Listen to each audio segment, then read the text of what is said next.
right, so we're at Linda Warren Gallery with Linda and Christopher Smith, and they're going to talk to us about everything we don't already know about art galleries and everything that artists need to know about art galleries. And Linda, how long have you had this place? I have been here 8 years. You know, and I think Linda has grown a lot as a gallery. Or I don't know if Linda's grown, but the gallery's grown a lot. And, I think the gallery, I don't know. I was always curious about it in the first place. And at this point, I think it has a really fabulous reputation and does a lot in Chicago and for Chicago artists. And I want to hear more about all that. So take it away.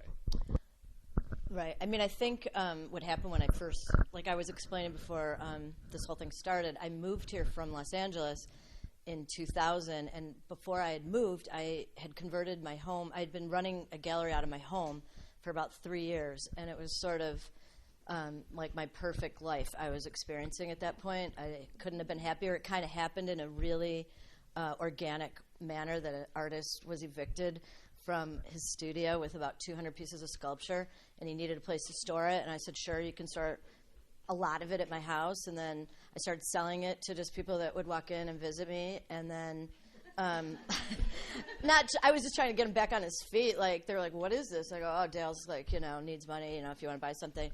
And then another artist brought his work over. He said, well, if you're going to sell Dale's work, then you can sell mine. And then another artist brought theirs and said, well, then you need to show mine too. Next thing you know, I'm sitting in this like house full of like great art, and I was not making any money yet, but I was selling a lot. So I was like, this is really easy. I think I could do this for a living. So I'd been in the film business for like 10 years, and I was really excited that I thought I had a new career that I was going to, it was one of those things like, I think I really love doing this. So when I came here in 2000, I married my husband, and we had 4 little boys at the time, and he wanted me to wait till they were in kindergarten before I started working again. So once I got this place, they were on their way into kindergarten, these triplets. I looked around one day at 3 spaces. I went home and I said, okay, I found it. And then I opened this place, and I think everybody was people were sort of advising me in that early period before I even opened, you probably know, like Evie and Evie and, they were helping me look at places and trying to, well, what are you going to show in your gallery? Like, what's going to be your specialty? And I'm like, what I like. And they were like, well, you can't do that. You have to do this. And I'm like, I'm paying for this. I'm going to be the one losing the money. I can do whatever I want. And I just am going to do whatever I want. So I think it threw people like, all right, what is this? Who is this person? And what is she going to do? And it obviously took a long time because there is still to this day no standard of I only want to show this kind of art or that kind of art. I just really respond to what I respond to, and if I can, really get blown away and figure it out, then I'll try to do something, whether a project space or a show up in the front or something to make it happen. I'm overbooked with artists. And there's always still work that I see that I like, and so it's a difficult, situation for me because I'd love to have a couple other spaces, which I'm actually feeling like right now, like people have been offering me opportunities to just curate shows, which is going to be really good because then I can do some of those kind of things, where I haven't had an opportunity to show all that work in here. So my husband was like, what? That's what you're going to do? I'm like, yep. So for everybody here, obviously, is a visual artist, right? That's looking to get into a gallery or has a gallery or nobody. I think some of the people want galleries. I think some probably don't. I think I'm curious about how it goes. Yeah, essentially, people, you either send images to, I am open to receiving images. I prefer that. Or people say, hey, can you check out this person's artist? Or friends say, refer other friends. But every day I pretty much get emails from all over the place. And it's hard, obviously, to judge from an email. But I just somehow feel like I do, I probably get it right for me, 90% of the time from first contact that I have, like whether I can viscerally respond to it on a deeper level. You know, like, I mean, when it gets really conceptual and there's nothing there to really kind of respond to automatically, then something has to happen to get me to, like, read a lot of information that, you know, might be too kind of highbrow for me to handle. No, I'm just kidding. I can handle it, but I don't want, you know, it's sort of like one of those things. I'd rather have a visceral reaction because I truthfully believe that that's what I'm here to do, is kind of reach people with art on a immediate. I want that to happen. I want people to respond visually first and foremost, and then I'm also obviously interested in the content and what's going on behind that. So, but I do tend to show, I think, work that formally is very appealing or interesting or craftsmanship-wise is really well done or intriguing on that level, or something's going on that people are interested in the object itself. So what else do I mean, I know that's like... How many artists do you represent? About. Well, you can see up here that, like, everybody that has a binder, I represent. Do you show people you don't represent? Yes. I mean, it's sort of, the project space is sort of a testing ground for me. So that used to just be my office, and I didn't really do that for probably the first 3 years that I was here, maybe. Do you have an office anymore? Right in front of Chris. I just stare at him all day on the other side of the desk. No, you know, you don't really need an office, right? I mean, it's sort of like if I have to have a really private conversation, I guess I go in there and shut the door. But normally it's pretty...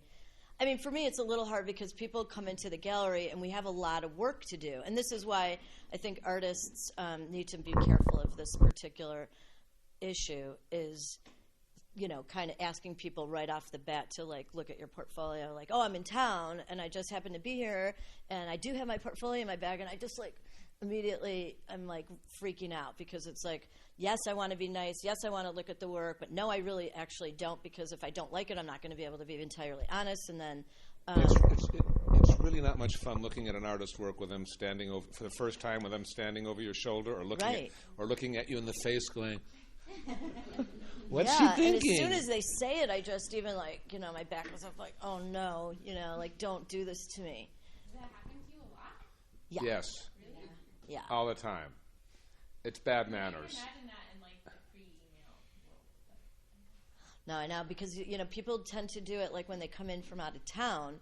They're even more likely to do that because they don't know how I can be really shirk people off on it. They get to know. I mean, like, they just think, oh, you know, here I am. I came in from, you know, Grand Rapids, so I have my work. It's sort of like, well, that's great. I'm glad you do, but I can't.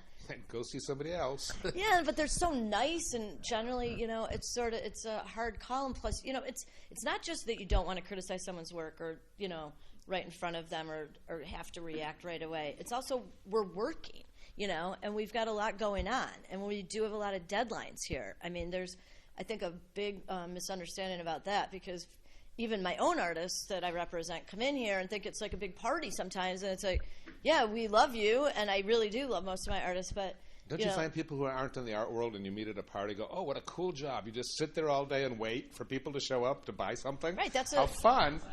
I wish I had your job. I wish I could be a gallery assistant. Oh, wouldn't that be great? You don't have to do anything? Read a book. Can you give an example of the kind of work you do that takes up all your time? Yeah, I mean, I'd say from the second a show goes up, which this one opened last Friday. So, was it last Friday? No, it's been open a week. Yeah. Okay. So like the following Tuesday, we start preparing for the next show. Right. It's nonstop. Yeah, in addition to, you know, like we sold, you know, several pieces at the opening, so then you've got to, like, start invoicing people and getting in touch with people, because you can't really deal with, like, business at the opening. There was, like, 400 people here, I think, for this opening. It was insane. Yeah, and I didn't even know. I was, like, scared the next morning, like, did I, you know, did I double sell that piece? I don't even know what was going on. Like, I was, like, I counted at 3 in the morning in my head. I'm like, the person said number 23. I think I sold 23 to somebody else. And I just kept going around the gallery in my head like 5 times, like 1, 2, I came in the next morning. I was like, "Yay! It's not the right one." Okay, good. No, so you got to deal with the invoicing first of all, and then dealing with clients, and then we start working on the very next show, just starting to figure out the invitation and the layout, and getting images from that artist to get the website current, and so that starts literally right away, and we're working on right now like several projects that are kind of larger. That I did have a big project that ended like over a year ago, but all of a sudden it's like there's a lot of commissions going on right now. It seems like law firms or corporations, they're the ones like that I see buying more art these days, or they just seem to have, I don't know, had an injection of funds. It's just been interesting that a lot of law firms have been buying art more than normally, and not just law firms, but they've been commissions, which is also not normal that much. It's sort of like risky, to start that process, because clearly, there's a lot more involved, really, from them, whether or not they actually ultimately like it. How does the artist really understand the directions? I have found things like I'm in the middle of right now. Like I showed the client the result, and they didn't respond with, "That's great," but they are going to send me a check. But, you're kind of waiting for them to go, "That's great. Like, that's what I wanted." And they didn't say that, but they're going to pay me, so that's good. So there's a lot of that going on, but those involve a lot of time, because some of them are corporations or, hotel situations. It's like meetings go on with those kinds of things, and then studio visits. I'm planning for Art Chicago or Next, which, when I'm not thinking about something else, then I'm trying to think about, okay, what am I going to show? I work with so many people that, phones ring, people want to rent the gallery, got to write a press release, got to, there's just, it's never ending. There's literally, like, I feel, it's not like I'm stressed out. He is. Who writes your press releases? I do. Where are your artists from? Where are they from? Yeah. Are they Chicago, or I they're would all say, from Michigan, Grand Rapids, or what? Yeah. I would say probably 60% are Chicago artists at this point. And then maybe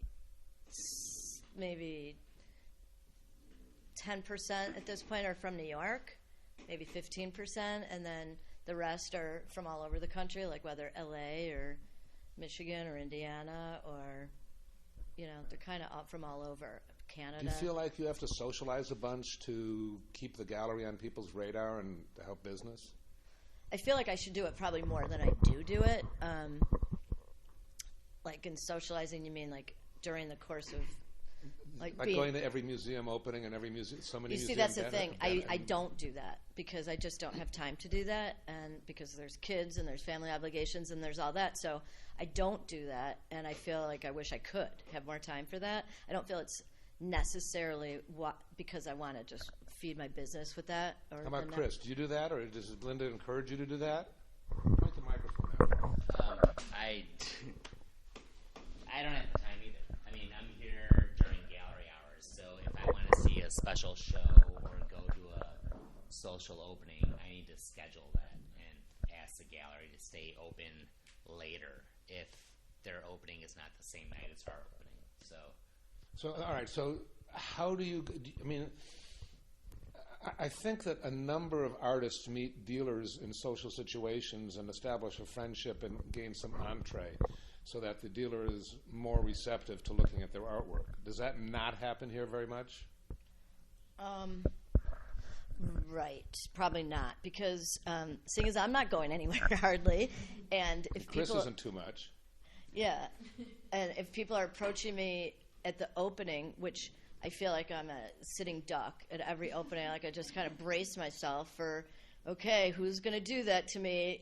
Like what 10 people are going to kind of get in my face right then, which bothers me as much as... So you like the cold calling, the email that's coming in where you're solely responding to the artwork and not necessarily having much knowledge of the person beforehand. Definitely.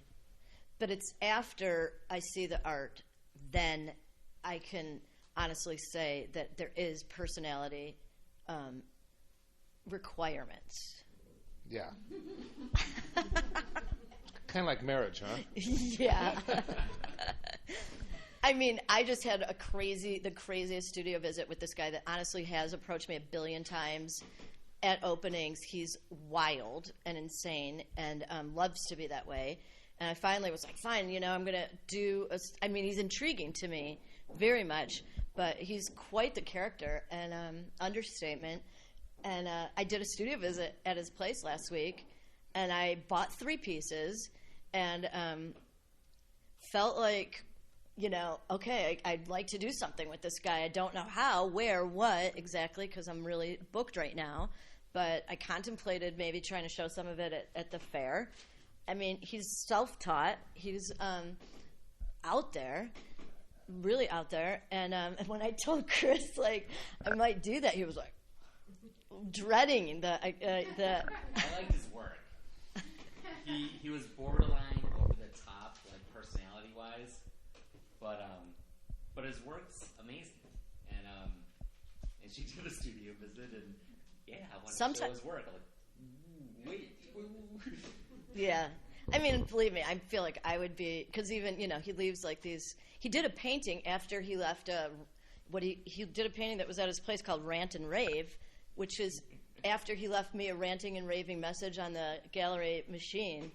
I almost bought that painting because it was so connected to me. I was just like, and I liked it, but it was just so funny because, so that took a long time. I mean, I what I can honestly say is, if I like something, then people should really keep on me, because it's not about, it's really about just finding it, like in life, I think, the right time for everything. Like, not everything. Like, I didn't marry my husband. His mother's still asking, why didn't you marry Jeff then? I was 22. So now I was ready when I was 40. Thanks. You know what I mean? But it sort of happens with artists. Like, it's like you can look at their work over and over again and like it, and then it's like, when's the timing right? So if somebody gives, I think, good feedback, like if I did, if another art, I mean, I'm pretty honest. I think people can read my reactions to things pretty truthfully.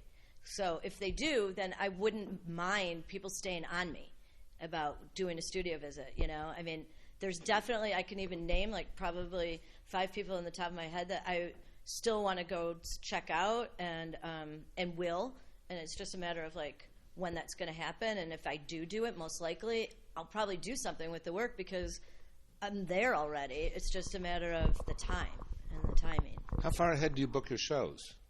2 years almost. When I had a gallery, I tried not to do it much over 6 months. Yeah. Because I wanted to know what was going on. Because frequently, I had too many experiences where I'd plan 2 years ahead, and then the artist would bring in a whole body of work that I totally didn't relate to. And Right. that bothered me. Do you have any holes in your schedule between now and Thanksgiving? Of this year? Yeah. Not even in any of these spaces, not front, not back. I would say most galleries are more booked way ahead. Oh, I agree, and totally. they say to me, it's okay, I'll wait for 3 years. And it's like, really? Because, I mean, to me that seems like, I don't know if, you'll be around. Like, Do you have a problem falling in love and not being able to consummate the relationship? Yes. What do you do about that? I mean, so do you take on somebody new and somebody old gets sort of, what's that word, short shrifted? Or they don't get shown, or the commitment. I don't do that. I mean, I've only, I'm in the process of canceling someone's show, but not, and this is like a pretty important lesson. It's a big deal. Yeah. This person had a show in the project space that I view as, you've written about shows in the project space. People write about shows in the project space. I sometimes do, separate invitations. This person, was planning on coming to the show. They were from not Chicago. Until, 2 days beforehand, they decided it was more important for them to go to their friend's show out in California because those collectors there were really big, and that would be better for this person's career. And I was like, whoa, really? Yeah, like a 2 or 3 day notice. Yeah. Like, oh, by the way, I'm not coming to my own opening. Because I'm going to go do that. Because I'm going to go to my friend's opening. Because I think that They should have lied. And they didn't even have the guts to like. My mother. Yeah, and they didn't even have the guts to say it on the phone. They just, sent an email saying like, and they used the word opportunity. It's 5 times, and I just like responded like, "You are such an opportunist. Like, this is you've used this word 5 times. I get this. I don't think you're a friend of that artist who you're poaching on their collectors by going out there whatsoever. And you should be embarrassed to say that you've got an opening in another city that you're not at because you wanted to meet them. I wouldn't even mention that. So, don't do that either. And you're making a huge mistake, and you're not thinking. So when was this show supposed to be?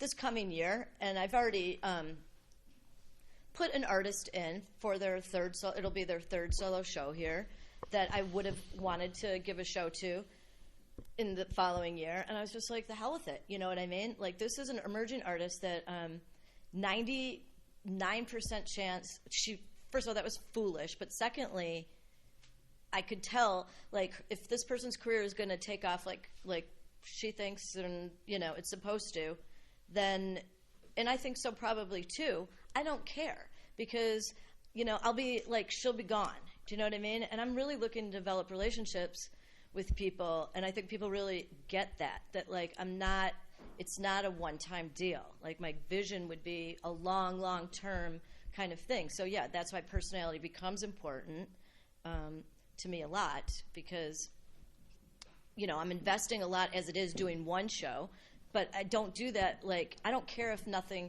I know you might have said this to the last group, but I seriously don't care if nothing sells out of someone's show. I'll give them another show. If I'm that into the work, it's going to happen that way, and at some point it will either work or, on that front. I mean, that's my goal. That's what I'm trying to do. So it's very frustrating. But things happen. Like, you don't know if a snowstorm's going to hit or on the night of an opening or something can happen that really throws things off. Do you try and find artists at different prices and different sizes and different scales, or is it pretty much just visceral? It's totally visceral, but I do say. But you don't want somebody over 50,000 and somebody under 2,000 and like that necessarily. No, I don't have a criterion for a lower amount. I don't mind if it's, but the 50,000, like, I think the most I've ever placed, was probably a $30,000 painting. I don't really have a client base that can afford 50,000. Well, they can, but they don't do it. Do you know what I mean? So. Mm-hmm. I don't really think I would be doing that person justice if that's where their prices are at. But a lot of people that are, $500, what I try to encourage is to have a range of sizes if they can, if it's like doable. Like Loretta didn't have that I didn't know she was going to start making these drawings, but those pieces, we sold 6 of them opening night. You can sell lots of small pieces and make a huge dent in your pocket. You can make a lot of money off of a lot of small pieces. And, like Chuck Walker, I sold probably 30 of his drawings, like the first time I showed his drawings. That was a lot of money, that people are just like boom, boom, boom, like with Loretta, those are just this fresh new thing that she came up with. I had no idea, but it's really good for her. Do you guys have questions? How do you find your artists? Basically, they're either people the new ones that I find, I would say, are people that have, generally speaking, emailed me and said, here's some work, what do you, check out my website, check out this, and then I go from there. If I like it. Mm-hmm. How much do you listen to Chris's opinion? A lot. Because he started working here when I already was representing like a lot of people, but since I've brought in new artists, I absolutely talk to him a great deal about it. But does he recommend artists he's seen that you end up liking? Because he understands your taste now? Yes. Mm-hmm. They agree. What? You guys agree. He likes, I don't know necessarily. I think that. We lean, there's different things that we both like, but we have a taste, I'd say 80 or 90% of the stuff that we both enjoy. Ed Valentine will open this fall in September, and we both totally agreed on him. Yeah, he came through an email. Yeah. he said he's like this old crusty geezer. I mean, he wasn't that old, but he was certainly not a young geezer guy, young. And he sent the funniest email with this work, and he seemed so refreshing. He said, it was so, I don't like when people are full of, like, don't just suck up to me because it's not really going to work. He wasn't like that. But he, understood my gallery, appreciated what I'm doing here, and said that in the letter where he showed me work that I thought was fantastic work. And I was like, I loved his personality from the letter. It wasn't just a dry, boring letter. It was funny, and the work was fantastic. And we both were like, wow, I love you, old geezer. You're... Who sells most of the art? Linda. Yeah. Because people want to talk to the boss. I don't know if that's necessarily the case. People say that, but I really feel like so many of my clients are, not all of them, but a lot of them are people that I know somehow. And That you knew before you had a gallery? I would say half of my clients are people that I knew before I had a gallery. And I think that's, what kind of happens, how I can sell work and people really trust me. Once people start buying, then they start trusting you, and then some of my best clients are not the people that I knew, but those, like, half of my clients that I knew will always, like, come here if they're looking for anything. Do you know what I mean? They wouldn't take their business anywhere else. If they're friends, are they asking for discounts, or are they asking for bigger discounts? Friends don't do that. Cheap people. No, I'm just kidding. I had a friend in college who opened a restaurant, and he had a sign on the door that said, "If you're a friend, you'll pay." Right. I have a set policy with so many of my, not just friends, the collectors that have been buying from me, many, many years, like all these years and a lot of work.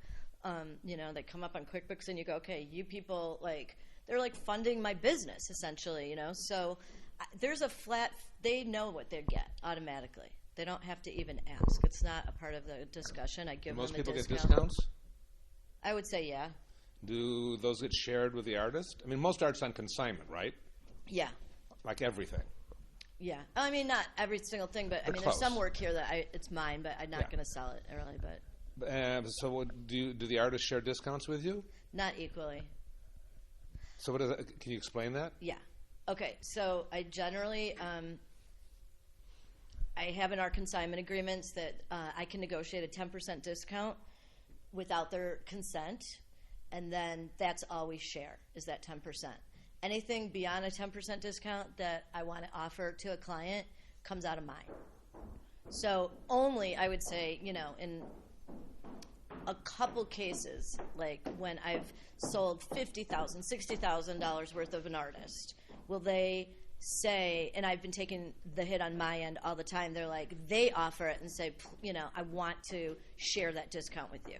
There's a discount And then involved? sometimes I'll say yes, sometimes I'll say, don't worry about it, I don't really care. It's not. There's a discount involved in most sales? Yeah. That's what I think the norm is. And is that 10% or is it greater? Because most of my business are people that I'm close to, it's greater, So, yeah. Okay.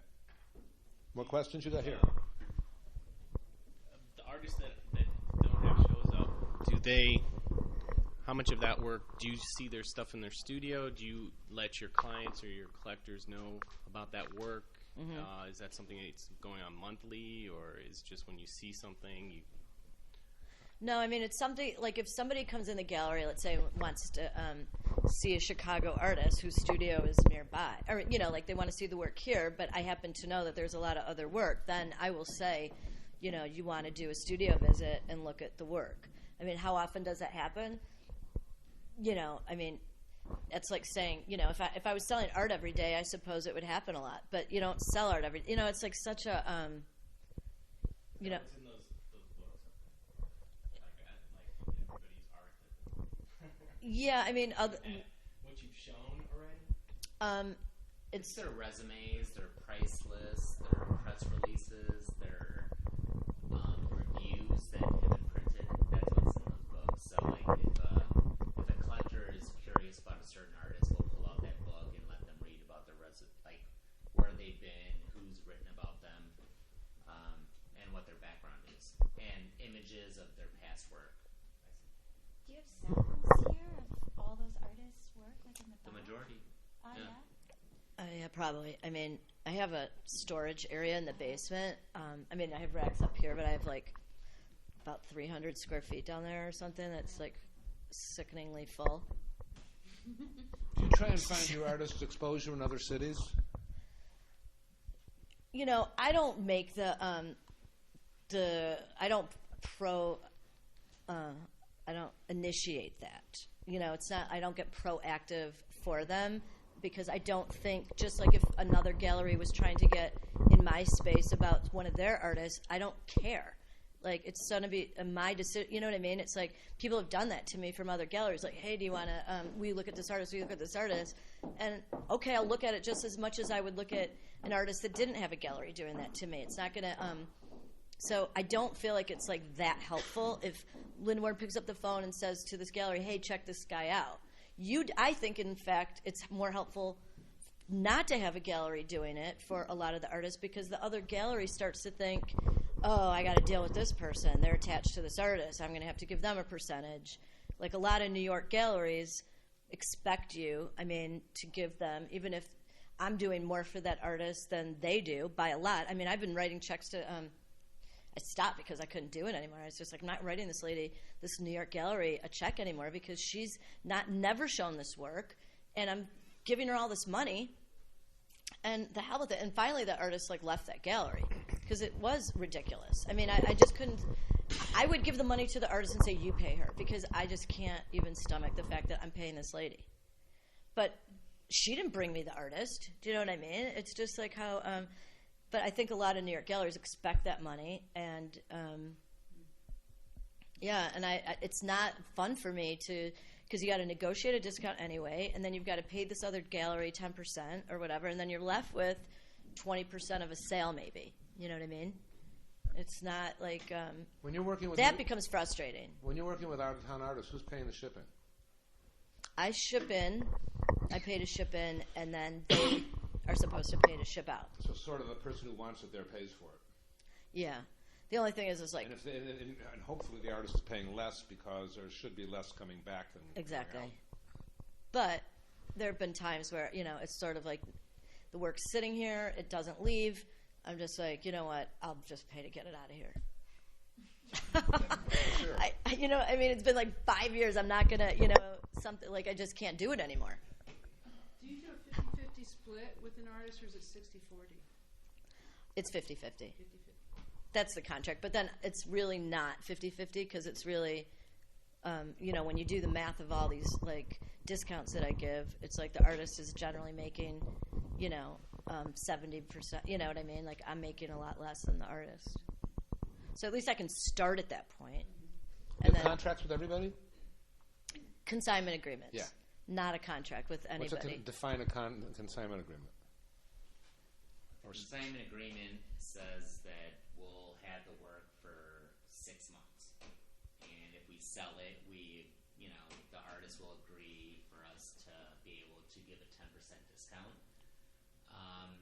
Anything above that discount, the gallery will eat. The contract, which some of our artists have been confronted with from other galleries, says that you cannot show your art with any other gallery in the Midwest or in the United States. The consignment just says that we'll have these 20 pieces. Right. It's more of it's sort of like mutual inventory control with some terms on the inventory. Yeah. But I have to say, with certain artists, it has to, I never really realized how things really need to be spelled out very clearly in these relationships because it's confusing. I mean, it's like, I think things are understood, but they're not understood. So it's like if I'm giving somebody, if they've had a solo show here and then, I'm working with them, then they shouldn't show in another gallery. Or if somebody approaches them out of the blue on their website and says, hey, I want to buy some of your work, if they don't know that person, there's a really good chance that person found out about their work through me. So that really should, if it's a local person here, they should refer that person and say, I have a gallery. That I don't put in a contract, and it's sometimes not completely understood. Or if an artist wants to be in a group show in another gallery in Chicago, they should ask me, do I mind doing that? I mean, they know not to do another solo show, but they should, even when it comes to a group show, it's like I want to be aware of it and just say yay or nay, or, maybe I might ask for a percentage in that show because the work is still on consignment with me. It could be in the first 6 months that, the show just came down and now the work's got to go. It's like, no, I don't want to lose that work out of my inventory because I just finished promoting it. You mentioned that there was a fair number of commissions that are happening. Is that the same split? It's the same in terms of I don't get the same amount again. Like Right. in the they want the discount still. The discount still comes out of mine. So it's not a 60-40. It's like 70-30. You know what I mean? It still turns out to be roughly in that zone. And that happens that people offer like a certain artist and you approach the artist. That's your role, kind of. Yeah. Yeah. They'll How do they get familiar with the artist? You should. They might come here, and then I'll show them a bunch of work, and then they'll either buy some things straight out, or they'll say, I really like that, but it doesn't fit, because they really do have specific dimensions that they're looking for. You've broadened your business some by doing, some art consulting? Is that the term we'd use? Yeah, but only... But when you do that, you're working with other artists that aren't necessarily represented by the gallery also? When I did that for the Kirkland project, yeah, because it was such a big project, there was no way that it could all come out of here. But you don't do that on an ongoing basis? No, I definitely don't enjoy doing that. No, because I would if it was a really one of those straightforward kind of like, okay, you'll do everything I tell you to do. Like that project, 99% of what I showed them the first time around is what went on. And then I just did the contracts, and people had to make the art. Sometimes it took them almost 2 years to make the art for that project, but we were in a building site. So if you have to deal with people that are telling you that, no, this, that, I don't really have patience for it. You know what I mean? Totally. So it's not something I'm trying to pursue. It would have to be a really specific, like if I knew I was dealing with maybe one individual to make the decisions, maybe two. So it was just a really small circle of not a huge committee, it had to go up the ladder, What about Otherwise, resale? it's just like buy the art here, and I'm going to focus on this. I don't really want to do that. What happens when somebody buys something and wants to trade it in or bring it back or trade up? What's your attitude? I don't like it. It's happened. It's like if they do it, if they change their mind and I've paid the artist the money, then, and I like this person, or they've been a good client, then I will eat the inventory and give them a credit, towards something else. Anything else, not just the same artist. Right. I've done that for people, and it's not something I like doing, but I've done it because they've been a good client otherwise. So Have you said no to some people? Sorry? Uh-huh.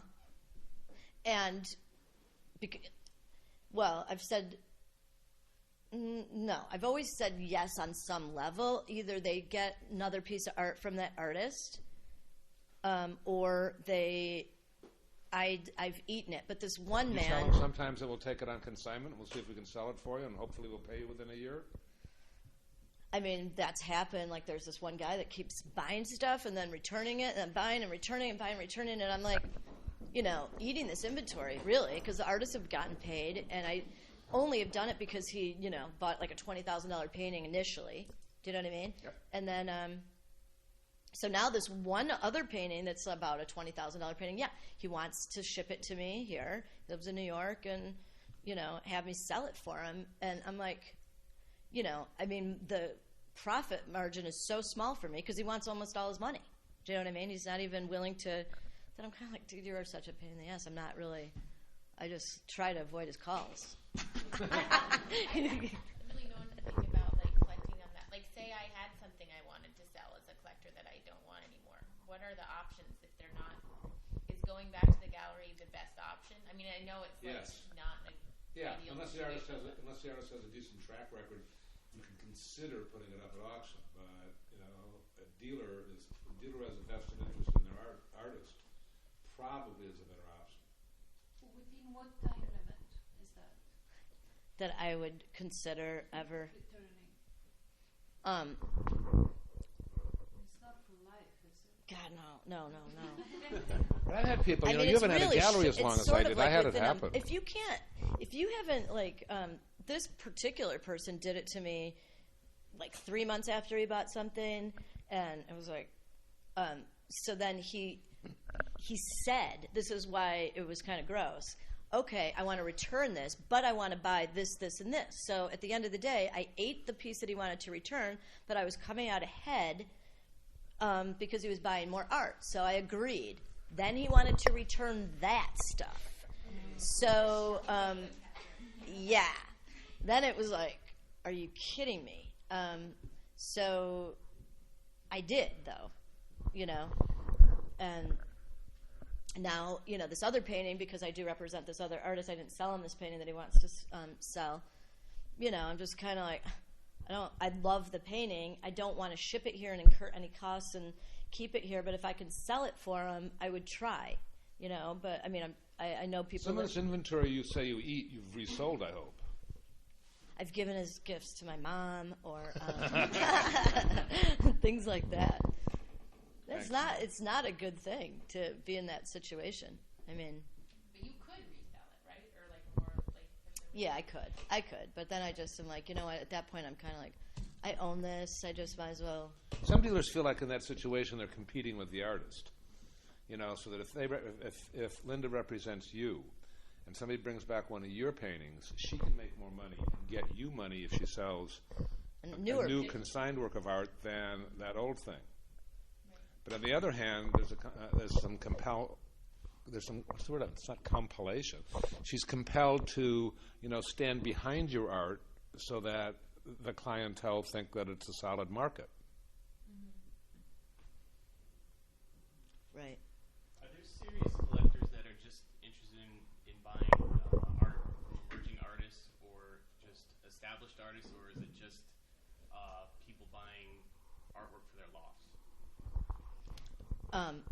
I think that no matter how serious a collector gets, that they still like to look at emerging artists' work, and they buy emerging artists' work, even if it's for gifts. Like Lou Manilow. I mean, he's bought a lot of art from me, and some of it he hangs, and it's hanging in his house, and some of it he comes in and he just buys for gifts for people.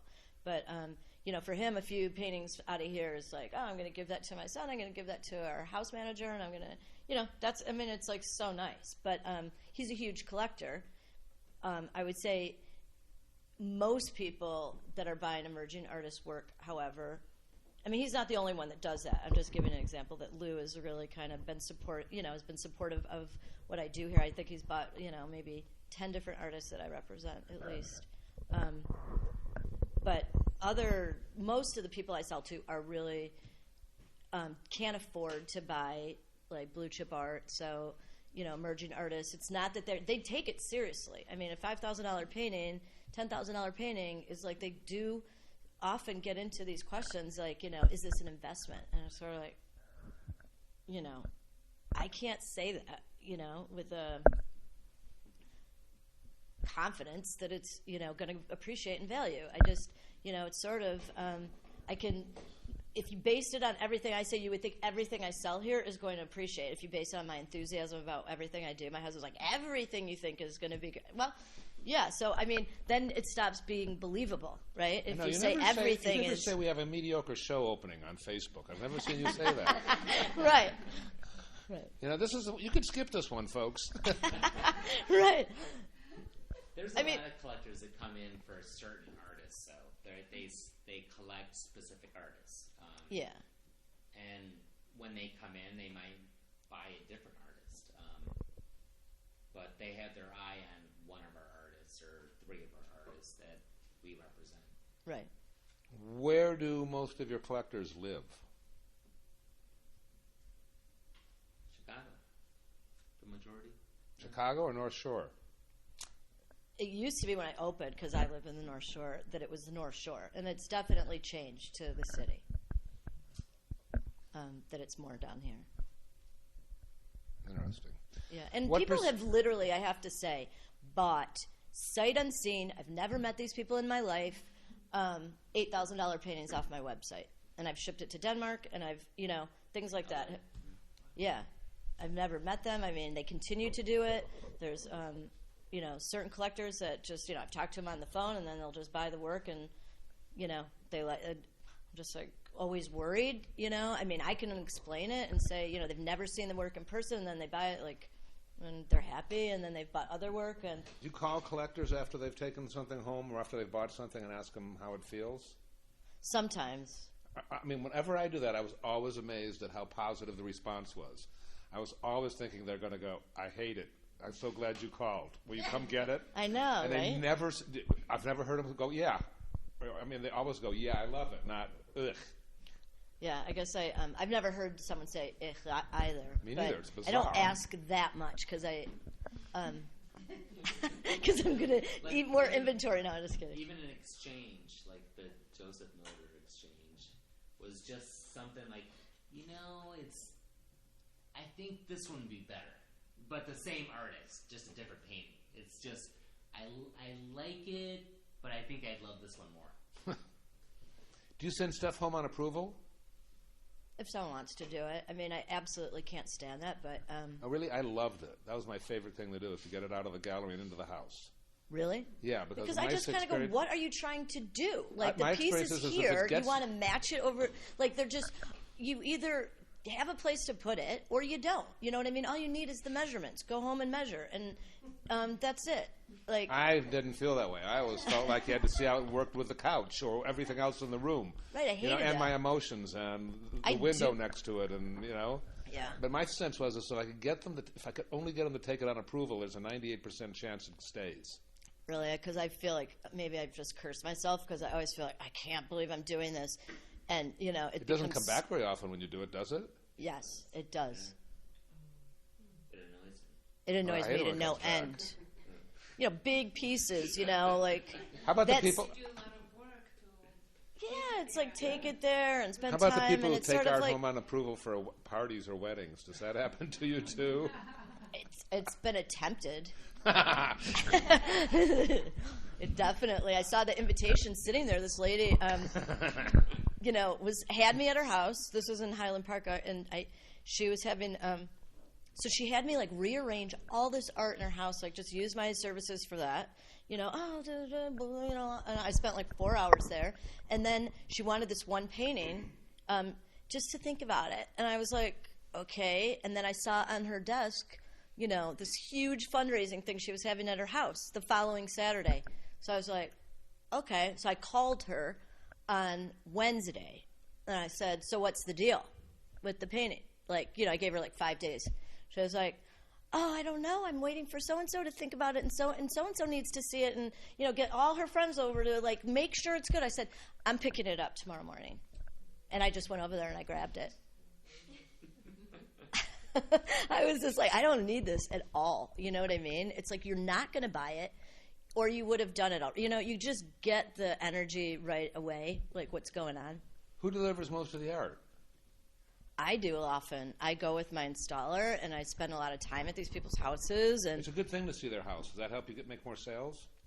I think people really appreciate it. I don't charge for my installations. I pay for all of it. So they're just kind of left standing there going like, oh, this is a great gig, right, for them. That my guy is like, oh, you'd mind hanging this? No, I don't mind hanging that. And I give advice. And for me, it is important how the art does get hung. Like, I cannot stand walking into a house and seeing, like, a piece of art crammed somewhere. And I'm like, that they bought from me. It's like, oh, my God, why did this? I'll do, without being insulting, I kind of try to steer, oh, can I move? Did you ever think of, you know what I mean? Because it just kills me. Free service, actually. I'm doing totally free service. It seems to me that you should charge a rental fee for all that work. I know, That's it's a good just way to like, make then it it's easy just on like the time business. invoicing. It's a hassle. It's just like, you know what? I just would rather do it altruistically, just kind of make it happen, let it happen. And then it does build goodwill, and people do come back and they buy more art because they like the whole thing. But Do you do fairs outside of the art? you know what? I've done a couple, and that is something, obviously, I really do want to I wish I did more of. I imagine I will. You know, I've applied and I've gotten rejected from a few different fairs out of Chicago that I've wanted to do. I mean, I'm not into being in a hotel room showing my wares. You know what I mean? It's not like I need a nice space and a nice show in order to do it. So if I can't get into the best that I want to get into, then I'm not going to do it. You know what I mean? It's not worth it to me to just go there and set up shop somehow. Too old. You guys have more questions? Well, I had a question. Like, if you look at your website, your list of artists is like, and I was just wondering if, when you kind of make these agreements, is there an expectation, like, you know, this, like you had mentioned, you kind of start out in the project space and then do solo shows, but it's kind of like if that name is there, they think they're going to get a show every so often, or like, what's the kind of expectation of? Yeah, I think they do think they're going to get a show every, like, probably 3 years at the latest. And I think that they also prefer, even if sometimes things happen. I mean, my vision would be that an artist gets so busy that I don't have to worry about it. You know, that like I'm their only option. I mean, I don't like being someone's only option. So, but they like keeping art in inventory here. So even in the interim, if I can't give them something, like I figure it out. We talk about it. They say, when's my next show? I say, you'll have one either in 2012, you know what I mean? Or I'm booked now, so it'll be the following year. Like I'm really aware of, and then there'll be people that I kind of go, I'm not really, even on that list, there's people that I'm really not going to do that with, not every single person. And I think they know. And so I'm just really leaving them there. Because I still have some of their work in inventory, and Dependent on their lifestyle. what? Dependent on their lifestyle. Yeah. Is there like fairness issues among artists, or it's just kind of like everybody has their own? I think it is a matter of a lot of being aggressive with me once you're in here, of like just coming and saying, okay, I want a show. Like Juan is really good about like, give me a show. Fosberg, give me a show. Boom. They're aggressive about it. So I go, okay, So, how often do you talk to your artists? How often do they? Who initiates the phone calls or it goes emails? definitely both ways. Are there artists who benefit that you like, that benefit by coming in and schmoozing or calling you and staying in your face? Yes. But that goes both ways too. I mean, some of them they get anxious. Huh? Leave us alone. Let us get our work done. Well, yeah. Hopefully they'd pick up on that vibe because you can't quite tell them. You can sort of, but you can't quite, right? Yeah. I mean, I think artists tend to, what they do is they just start, and I say, just keep showing me all the new, if they don't have a show locked in, then I'm just like, keep me posted on everything that you make, every single thing. I want to see it. And it does one of two things. It either enables me to sell it because it's so amazing, and I'm like, okay, great, I know what to do with this.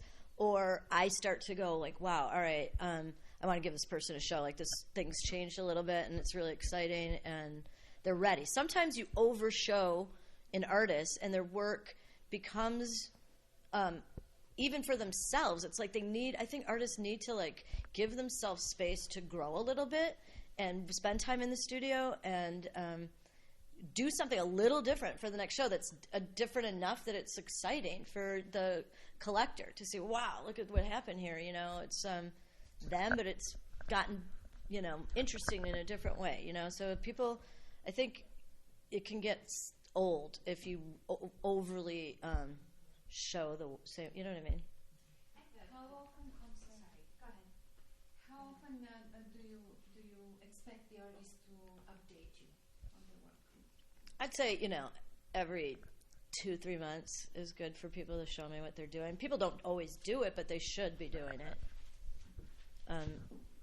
or I'll say, you know, they'll call, or, you know, we'll just talk and I'll say, show me, you know, I mean, and I think there's nothing more important than getting the work photographed in a proper way for all different reasons. But I think, you know, every which reason, I think that's probably one of the most important things.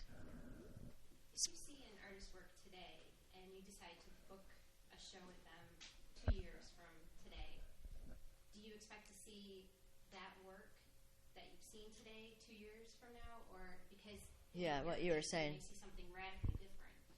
And Well, the show no, I don't expect it. I mean, I don't really know what to. I don't have I feel like it's probably going to be something like that. But obviously, you would think there'd be a lot of new work, you know, coming in. But like this show that's coming up in a couple, you know, the next one, like she threw me a major curveball. Going from just, I knew she sculpted as a kind of, not exercise, like she kind of creates models to paint off of in a way, but she just did something that she's never done before. And it's a huge part of the show, and it's brand new. Like I was at her studio 2 months ago and it didn't exist, and all of a sudden it's like, what? You know, wow. And they're exciting, and I feel like so happy for her because I could tell her painting was driving her she was uninspired. And all of a sudden this new direction for her is like all she wants to do. It didn't come, like I purposely booked that show in April during Art Chicago because the gallery gets messy from packing things up to get to the fair, and now all of a sudden I've got all this sculpture that's going to be in the middle of the room. And I'm like, oh my God. And it's just funny, but I mean, at the end of the day, I'm happy that she did it because it's really surprisingly cool work. You know, I mean, it's going to be impossible to sell. Do you ever have shows because they're booked that far in advance where you just go, oh, yuck? Or are you always genuinely excited? Genuinely. Not ever yuck, but kind of not as happy as, you know, I've been about other work, you know, that they've done. Okay. What? That's polite. Well, do you choose, say, do you go to somebody's studio and say, and choose pieces with them for a show? Or do you kind of say, I know these 2 pieces are coming and the rest that shows up is what we're going to hang? How much do you... I think it's critical, really to have the ability to weed out work that doesn't fit right. You know, it just has to be curated somehow. I don't think an artist...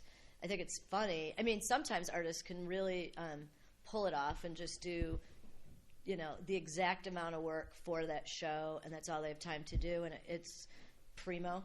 But I'd say more often than not, it's, you know, I can respond to certain things. I just respond to things differently. And an artist will say to me, oh, I really want this to hang here. And I'll be like, I don't want it to hang there. And I've been right every time because it's my space. So I know... when the piece goes, you know, in the right, it didn't sell where it was, I was like, okay, I'm going to do it, but I know it was the wrong idea. And then when I finally got the piece to where out and visible, it sold. You know what I mean? It was just a lot of times artists can't they can't be objective enough about what's good or bad or right or wrong. I think it's just hard to do that. And I think that's where I kind of can be of assistance. At the same time, before someone gets a solo show, we pretty much have a relationship for about 2 years before we even negotiate that. So maybe they show in the project space after the first 6 months. We keep following their work. We'll do studio visits and see their work. So during that first year, we're kind of seeing what's happening. So we have an idea of if we do give them a solo show, what would be exhibited. So... You know, this artist that's showing next month, she graduated from the Art Institute maybe 3 years ago and hounded me to death to go do a studio visit. I didn't know who she was. I never met her. She sent me a little catalog of her work, and I loved it. And then I literally canceled, I think, 3 times. Not because I really had to. It wasn't, you know, sometimes other things, it's not my highest priority. If, a client's coming in or something, you know, that's what I'm trying to do. So I canceled, and I canceled, and I canceled.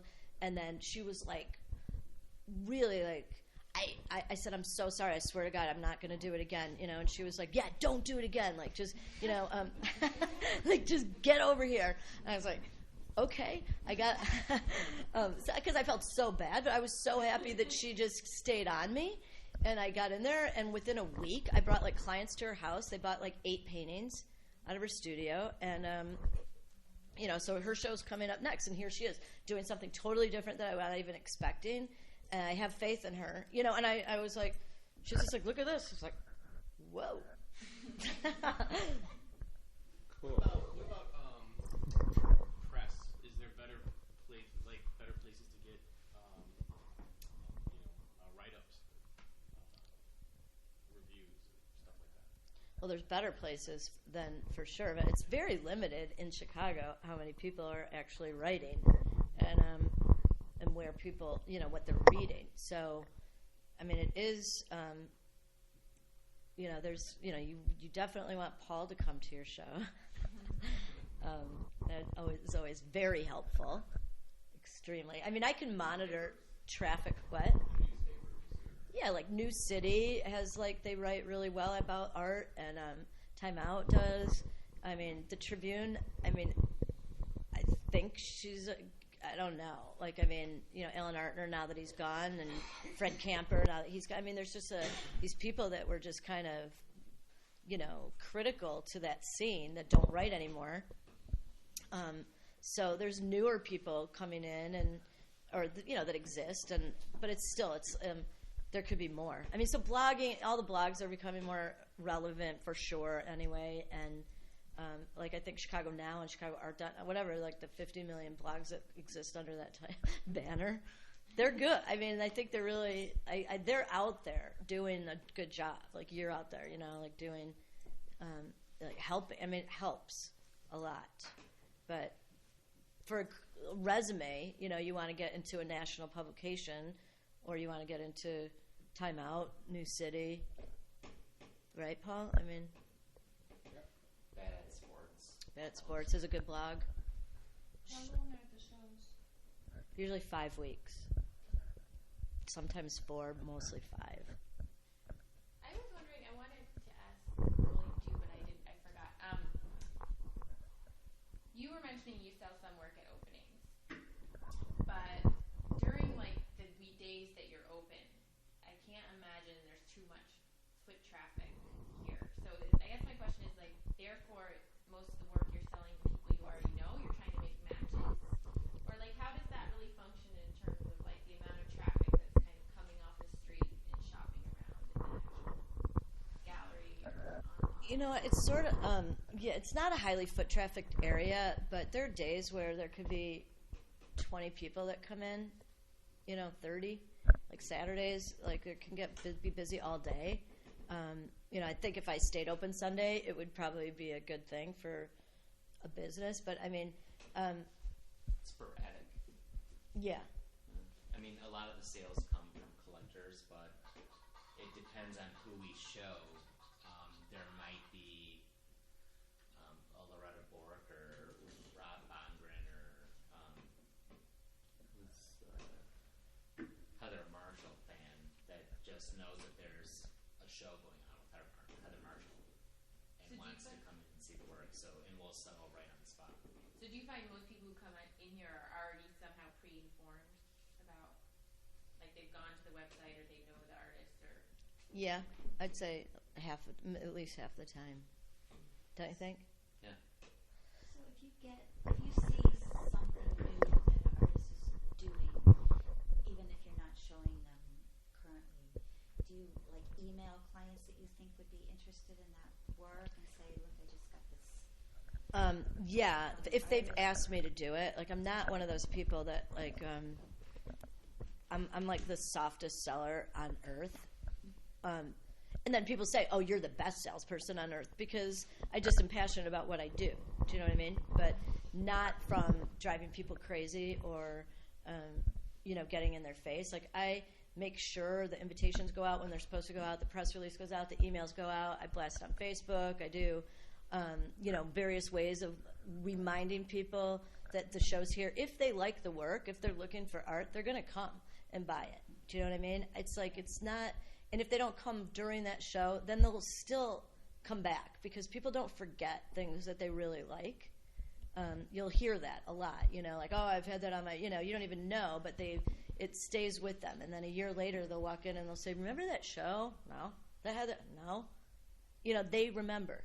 So it's sort of, I don't like that approach. I don't like when people do it to me that much. So I don't like doing it to them. I certainly wouldn't call them. I sometimes do shoot an email knowing, like, you got to check this out because I know you really, but I'm careful, very, very. And artists, like, kind of get all over, sometimes think, okay, now what do you do? Now what are you going to do? Now what are you going to do? It's like, nothing. Sit tight and, in a way, you do so much to promote, you know what I mean? There's just so much you can do. And then the artist can do, their own thing, too, to make sure people are aware of it. I mean, there's just, I don't think the right approach. Did you ever do that, Paul? Like, just constantly hound people? Constantly hound? No. Almost. Really? I think it's a good idea to let people know, yeah. I mean, I would try and find excuses to contact people to tell them I got something new in, I think you're going to like it. Or sometimes even, I'd make up the story that, Sally's got a hard time going and I need to give some discounts to get her some money. Yeah. And but she wasn't having a hard time, I was. Right. Sometimes that happens, though. Yeah. I mean, but there's not that many people I can turn to, like, that do buy art just for that kind of reason. Do you know what I mean? They're kind of going, okay, I want to help that artist for sure. But if I'm only giving somebody 10% and all of a sudden I'm offering them 25%, sometimes that gets their attention. Right. But if sometimes you're already offering them 25%, and then you can't they're like, more. Picking up that phone is like you're doing it literally for the artist which is the main thing. Yeah, I've done it. I mean, I've done it, and it's like, a few people have said I want 40%. So here, I've given away many times actually. Just said, just buy it from the artist. I don't even want to deal with this. I don't even want to go in through my books. Just get, you know what I mean? It's just not worth it to me. Like Zimmerman, like he's, he had a 10-foot painting in here. It's like, get it out. I mean, I just let someone buy it. I just said, fine, just buy it. Just give him the money. I don't need to, because he's a great client. That 10-foot painting could get placed somewhere. So I was like, let's just do it. Cool. You guys have more questions? I have one more question. You're on fire today, Cameron. No, She's usually shy. Well, I'm not that I'm shy. I just might not have questions. Okay. No, when you started speaking today, you had mentioned like artists who, I guess, sort of became dependent, or you said you were their only option, and that can be kind of stressful. I guess, what are other things artists do, or what do you expect artists to do other than just be here? I think artists should be constantly looking for, if they can, grants. There's all sorts of grant money out there that people, I'm right now just reviewing these grant applications for I did like 15 yesterday for the CAP. Yeah. And it's just so, it's a lot of work, but it's so fascinating. I mean, I think artists should take advantage of every single opportunity out there to get money that's out there to be had. I think that emailing people is like a hit of a button. You know what I mean? It's just like, go research the galleries that might be willing, that you think your work could fit in. Do that research. If you do think that you can be in that gallery, send them a really nice letter via email and a few images or a link to your website, and you're done. I mean, I think that's pretty actually easy to do. I think the grant applications or residencies require more homework, but I think that's what an artist should do. And then, Exhibitions. It's almost like keep doing everything you were doing before. If you were doing it, yeah. Sort of, yeah. Hopefully they were. Yeah, absolutely. I mean, really, an artist, it's like you have to advocate for yourself, for sure. on every front, no matter what. You know, with me, if you're in a gallery, you advocate for yourself in the gallery. You know, in the most, obviously, you know, polite yet aggressive manner. And like with these emails, I think you just you don't stop. If you've got the inventory, a lot of artists just can't be in 3 galleries. Like, I mean, it would take them years to they don't make. It takes them forever to make work. So I don't, you know, it just depends on what you're capable of supplying. You know, that's an issue too. Is it better to have an artist who is more prolific or less? I mean, I think if an artist is just doing the work, whatever, sometimes, you know, a piece could take 6 months for somebody, but it's worth every minute that was spent. You know what I mean? So if they can only put out 2 paintings a year, but they're phenomenal paintings, that's good. So either way. Right. It's sort of like everybody's got their own style of creating, and then, you know, I don't care ultimately. I mean, if I give somebody a show and they don't have any work ready, then I'm going to be mad. Which has happened to me actually, and I did get mad, and I walked out of the show. It was a long time ago, but I gave somebody a really unique opportunity, and literally this person like failed tremendously, and to take advantage of it, you know. And I was shocked, stunned beyond what had happened. And right before the show opened, like at 5 o'clock, he was still on the 6 pieces that he had in the show. That you walked in the gallery, you didn't even know there was a show going on. It was like, is there art in here? It was hard to find the art. He was painting his little, like, really shitty frames like an hour before the show, okay? Like, they were laid out on the ground, and I was just like ready to blow my brain. Like, I was so angry. He was like a kid, you know. And so finally I said, listen, you've really like wrecked this opportunity. Like, I honestly don't think I can be here for your opening. And he was like standing there like, you know, stunned. And I was like, are you kidding? Like, I've never experienced anything like this before. And just as I was like all off on this guy, like this reviewer from Time Out walked in and was like kind of going the same thing, like, where's the art, you know? And I was like, here's the artist, because I was so happy that the artist was sitting here painting his frames before, you know, and I said, talk to him, you know, he made this. And so, yeah. And you know what? The guy actually wrote a really nice piece about how conceptual art can be actually nothing, you know? And I was stunned. I mean, so it didn't really teach this guy a good lesson, honestly. But no, I did walk out of the opening. The artist that I showed up here that night, like, people were walking around like looking around, going like, "What's going on?" I'm like, "Don't even look." I mean, I couldn't even. I was speechless. I was like, I don't know. And then finally, I remember I just was like, I gotta go, and I left. While people were in the gallery, I just left. I was too angry. I couldn't deal with it. Happens. Yeah, I mean, I've made a few. That was one of those lunches where you get to ask to get taken. You take an artist to lunch. Oh, yeah. Yeah, and so this artist, I took him to lunch, and he showed me really awesome work on his computer at the lunch, and I said, you know what? I have a 3-week window. It was like a short space between shows, and I said, you know what? You want to do a show in that window? And he was like, yeah, you know, completely psyched. So, not enough, apparently. I think we should start thinking, or maybe we should just wrap this up. Does anybody have another question before we do? How long have you been working at the gallery? Since it's opened, and if not, did you work as a gallery assistant before, or what did you do before? How did you enter? It's been 2 years since I've been here, but the gallery's been here for 8 years. And I did an internship for like 6 months at another gallery before I did my master's degree in fine arts. So you're an artist yourself? Yeah.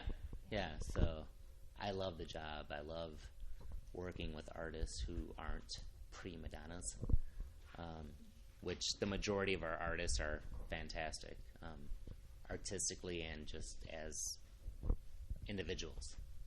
They really are. Yeah. I feel really lucky. So that's why I love working there. Most of the time, this is fun, right? Oh yeah, almost 99% of the time. I think that's an important ingredient. Yeah, I mean, I love it. I mean, I wouldn't know what else to do with my life. So, I mean, All right, I think we're done. I think Linda, you've been really honest and available and informative, and we didn't let Chris talk at all. Sorry. But you're so much better anyway. Sorry, Chris. And now, Chris, when we did this with Chris last time, I think he was really good also. And I don't know. great. I mean, I've been so I've had. You've had a lot of good people in that chair. I have, but honestly, now it's like 8 years, and he's my 6th person, maybe. It's like, yeah, because almost every single one, other than a couple that I fired, left to go do a teaching position. I mean, he might be leaving to do something, and it's sad. Like, I mean, they move, they get a professorship here, they go on. It's like, okay, next. So it's hard. He's by far he is my favorite. All right, Chris. Thank you. Linda, thank you very much, too. Thanks, You're everybody. welcome. It's been my pleasure. Thank you.